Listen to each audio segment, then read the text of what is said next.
It's not your fault. Jim, Diane, it's not your fault. It's not your fault, Anna. It's not your fault, Ben. Jill, it's not your fault. It's not your fault, Josh. Michelle. It's certainly not your fault, Henry, Claire, and Emma.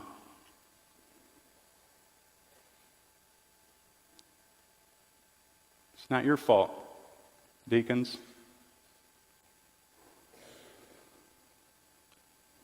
It's not your fault, chaplains.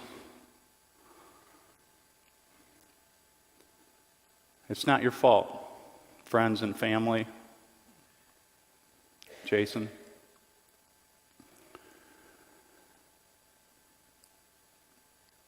And it's not, and I'm not saying this because we're in church, and it's not God's fault either.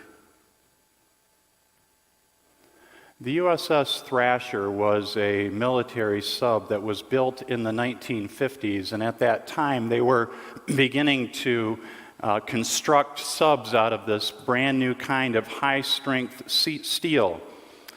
And as the sub was getting prepared for launch on July 9, 1960, the Thresher went through a series of trials and tests that are just part and parcel of what naval officers are accustomed to. On the morning of April 10, on 1963, the Thresher proceeded to rendezvous with the USS Skylark off the coast of New England. At 7:47 a.m., the Thresher reported to Skylark, "We are commencing our deep dive."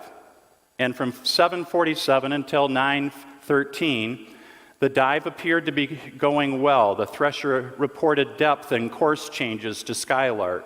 At 9:13, the Thresher reported to Skylark that we are experiencing some minor difficulties. We have a positive up angle and are attempting to blow. We'll keep you informed. Nothing further was heard until 9:16, when Skylark received a garbled transmission, and then again at 9:17, Skylark received a second garbled transmission with partial words that appeared to be 900 north. No further transmissions were received, and at 9:18 a.m., Skylark detected a high-energy, low-frequency disturbance, which was most likely the sound of the implosion of when the Thresher's hull broke apart as she exceeded crush depth, killing all 129 on board. There's been many theories as to why the Thresher, with all of this new reinforced steel, why she actually imploded. A lot of theories over the years, but there's really one simple principle that is inarguable, that the pressure on the outside of the vessel was greater than the coping mechanisms on the inside, and thereby the vessel imploded.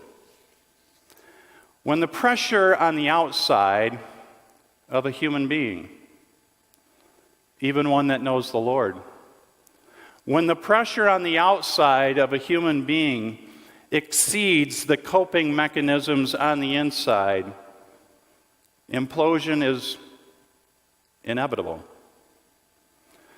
I don't understand what it's like.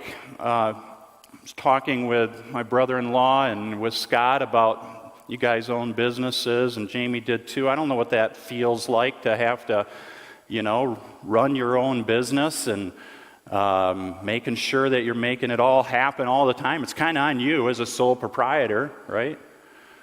I don't know what that's like. Never had to do that. I don't know if any of us can really know what our brother was really feeling. When I looked into his eyes, though, and I mentioned this to Brad, another person on staff, and we both kind of agreed that we did see that there was pain that was present. There was pain that was present. But when you do this as long as we've been doing this, there's a lot of folks in pain. That's a pretty normal look. Most people, in fact, are in pain of some sort. But I do know this, that when the pressure on the outside exceeds the coping mechanisms on the inside, watch out. But I guess that there's a simpler explanation